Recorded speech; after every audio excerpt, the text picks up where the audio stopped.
Hello there, it's Abhinav Nirola. I'm back here with my new video. Guys, so the decider is absolutely on.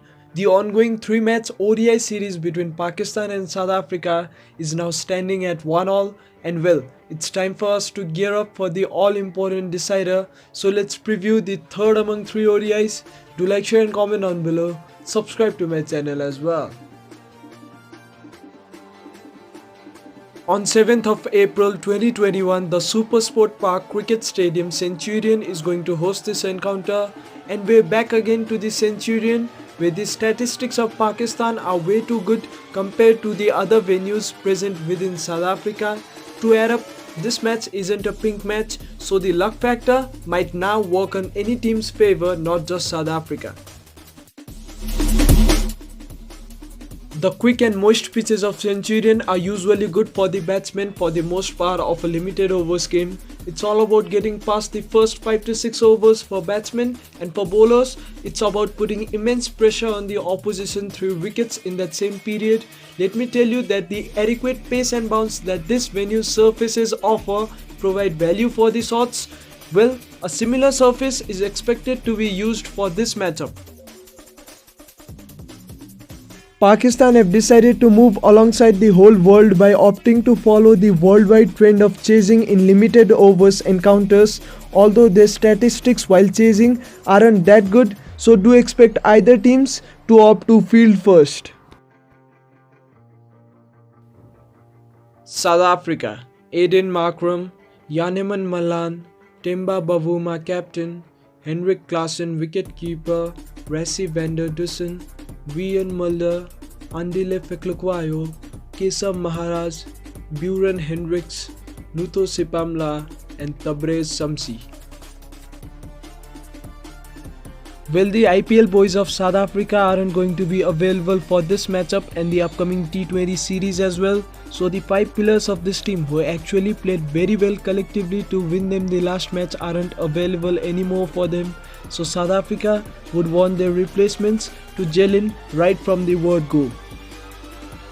The 5 individuals that are expected to replace the 5 IPL boys are the second choices to the first 11 of South Africa in my view.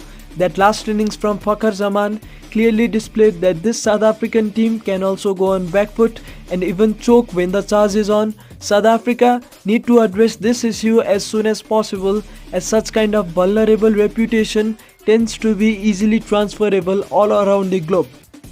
Maharaj is expected to enter into the side as an extra spinner to just tackle Babar Azam, as Babar's records against left-arm spinners in last couple of months aren't that great.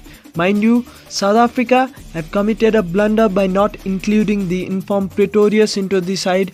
His absence might even cost them the series.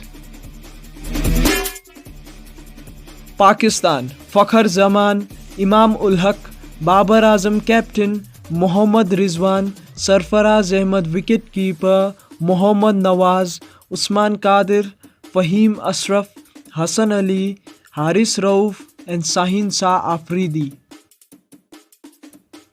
Finally, Pakistan are expected to bring out their best 11 out of the lot for the decider against the B side of South Africa. I wish that Pakistan used Sarfaraz and Nawaz's sparkling ongoing form up to the highest extent. Shadab, the vice-captain of Pakistan, is officially out of this tour now due to injury concerns. I'm more than happy to say that this might turn out to be a blessing in disguise for Pakistan given the kind of indifferent form in which Shadab and Qadir are at the moment. Sarfaraz is very much necessary to balance out this side. Pakistan really need to give their heart and soul out to win this matchup just in order to provide tribute to Fakhar's 193. At least one out of Pakistan's top 3 is needed to bat through for Pakistan if they are to post or chase a mammoth total. Fakhar deserved at least a 200 in the last match, and well, it's time for Pakistan and especially Fakhar to take that redemption of the alleged fake fielding against Quinton de Kock. If Pakistan are to win, the role of Fahim and Hassan in both batting and bowling must be magnified to the correct range.